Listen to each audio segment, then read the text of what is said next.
पंकज शर्मा जी, अब सीधे आपके पास आते हुए, चूंकि लड़ाई इसी बात को लेकर चल रही है, एक तरफ पूर्वांचली, दूसरी तरफ पंजाबी, आपको लग रहा है ये जो पी को लेकर इस तरह का मौजूदा वक्त में घमासान छिड़ा हुआ है, ये पार्टियों को फायदा करेगा क्या? और इन सब के बीच कांग्रेस पार्टी ने भी कई अहम खुलासे किए हैं, वो अपने आप को कहां देख रही है इस लड़ाई के बीच में? पंकज जी,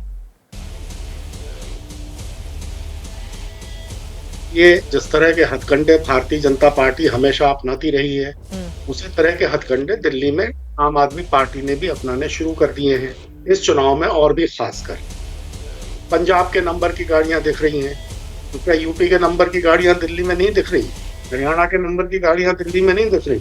अरे दिल्ली में किस प्रदेश के नंबर की कौन सी गाड़ियां दिख रही हैं, ये कोई मुद्दा है? दिल्ली का मुद्दा ये है कि दिल्ली में 17% मतदाता दलित हैं, और दलितों की स्थिति क्या है दिल्ली में? दिल्ली में मुद्दा यह है कि 13% मतदाता मुस्लिम हैं, और मुस्लिमों की क्या स्थिति है दिल्ली में? ये दलित और मुस्लिम 30% हो गए, 30%। एक बात याद रखिए चित्रा जी, दिल्ली में जो रूरल अनएम्प्लॉयमेंट है, रूरल अनएम्प्लॉयमेंट वो सबसे ज्यादा है, 24.6% रूरल अनएम्प्लॉयमेंट है दिल्ली में। वो सबसे बड़ा मुद्दा है जो दिल्ली की पर कैपिटा इनकम है। दिल्ली की पर कैपिटा इनकम पिछले 10 साल में सिर्फ 1,21,000 रुपए बढ़ी है।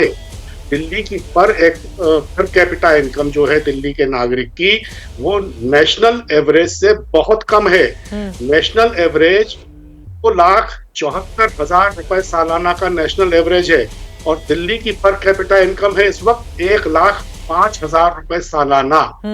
न तो पर कैपिटा इनकम दिल्ली के लोगों की बढ़ी है, न बेरोजगारी की स्थिति में कोई सुधार हुआ है, और महंगाई तो जिस तरह की है तो है ही।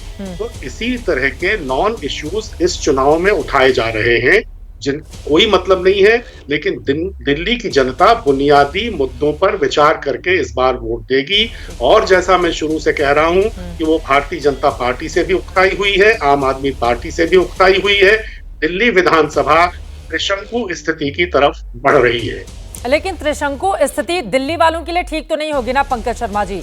हमने देखा था 2013 के बाद क्या हुआ, और उसके बाद इस्तीफा देकर 49 डेज में ही अरविंद केजरीवाल को फिर से चुनाव में जाना पड़ा। तो अगर त्रिशंकु विधानसभा की स्थिति बनेगी तो वो दिल्ली के लिए कोई बहुत अच्छे संकेत तो करेगी नहीं। मैं इस सवाल का जवाब लेने आपके पास आऊंगी। प्रदीप भाटी जी भी हमारे साथ जुड़े हुए हैं। प्रदीप भाटी जी, देखिए, कांग्रेस पार्टी के आप एकदम घनघोर सहयोगी हैं, आप लोग चुनावी मैदान में भी गए थे, आप 2027 में भी जाएंगे प्रदीप भाटी जी उनके साथ। आज कांग्रेस पार्टी की ओर से बड़े बड़े नेताओं ने दिल्ली में प्रेस कॉन्फ्रेंस की है। एक तरफ पंजाब और पूर्वांचल के मुद्दे पर बीजेपी आपकी लड़ाई तो जारी है, लेकिन कांग्रेस पार्टी ने आज जो कहा है वो मैं आपको बताते हुए सवाल लूंगी। दिल्ली में बेरोजगारी है, यहां पर हेल्थ सेक्टर में 8,194 पद खाली हैं, department of health and family welfare में 3,268, डीजीएचएस में 1532, और बकायदा कहां कौन कौन से पद खाली हैं उसका डिटेल में यहां पर जिक्र किया गया है। लोकनायक अस्पताल में 581, राजीव गांधी सुपर स्पेशलिटी में 580, जनकपुर में 298, चाचा नेहरू बाल चिकित्सालय में 322। यहां 21% नर्सिंग स्टाफ, 30% पैरामेडिक्स स्टाफ और 30% स्पेशलिस्ट डॉक्टरों की कमी है। केजरीवाल जी का ये दिल्ली मॉडल है, ये कहा है अजय माकन ने आज प्रेस कॉन्फ्रेंस करके, और जबरदस्त तरीके से निशाना है साधा है। प्रदीप भाटी जी, अब आप दिल्ली में हैं आम आदमी पार्टी के साथ, यूपी में है कांग्रेस पार्टी के साथ, अब जरा बता दीजिए कि ये दिल्ली के मॉडल को लेकर कौन सच बोल रहा है और कौन झूठ बोल रहा है? प्रदीप भाटी जी,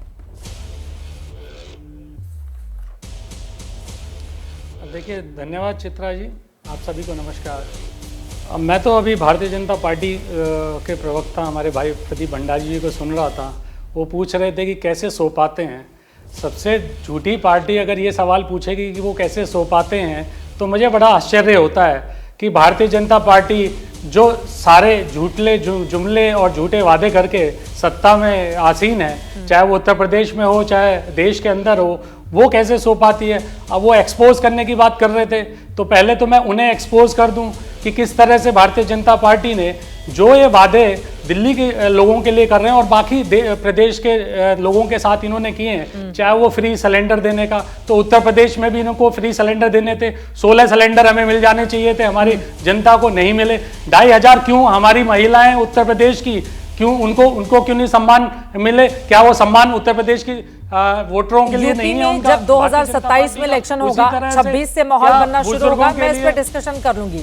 प्रदीप भाटी जी, अभी मेरे सवाल का जवाब दीजिए और मैं चाहूंगी कांग्रेस पार्टी के दोनों नेताओं का बयान दिखाइए। क्या अजय माकन ने और अलका लांबा की ओर से कहा गया है? उस सवाल का स्पेसिफिक जवाब प्रदीप भाटी जी, आप सवाल सुन लीजिए। देखिए, जिस पंजाब पुलिस को लेकर यहाँ पर सवाल खड़े हो रहे हैं, संदीप दीक्षित, ये तो बीजेपी के नहीं है, पूर्व सीएम शीला दीक्षित के बेटे हैं, कांग्रेस पार्टी के उम्मीदवार हैं नई दिल्ली से।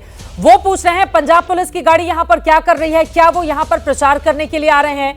अलका लांबा जो मुख्यमंत्री के सामने वाली कालकाजी सीट से चुनाव लड़ रही हैं, वो पूछ रही हैं पंजाब सरकार के 90 विधायकों, मंत्रियों, सांसदों को दिल्ली रवाना किया गया है केजरीवाल को जिताने के लिए।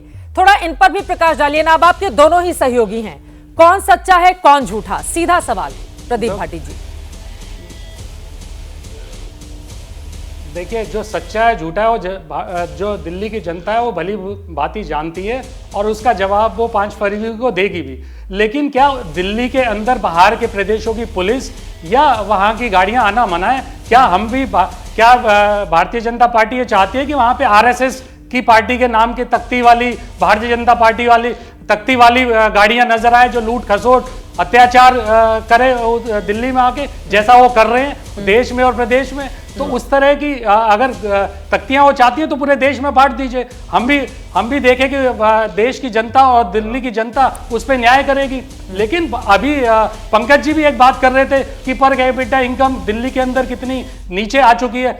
मैं आपके दर्शकों को जरूर ये बताना चाहूंगा कि उत्तर प्रदेश में पर कैपिटा इनकम बिहार के साथ निचतम स्तर पर है, सबसे आखिरी पैदान के लिए लड़ाई कर रही है। जो ये उत्तर प्रदेश का ढोंग और जुमला देते हैं ना, उसकी पोल इसी बात से खुल जाती है जो अभी पंकज जी ने बात करी। उसी आंकड़ों में Uttar Pradesh second last number पे और लास्ट के लिए फाइट कर रहा है बिहार के साथ। ठीक है, राजीव तुली जी हमारे साथ राजनीतिक विश्लेषक उत्तर प्रदेश में हैं। इतना ठीक है,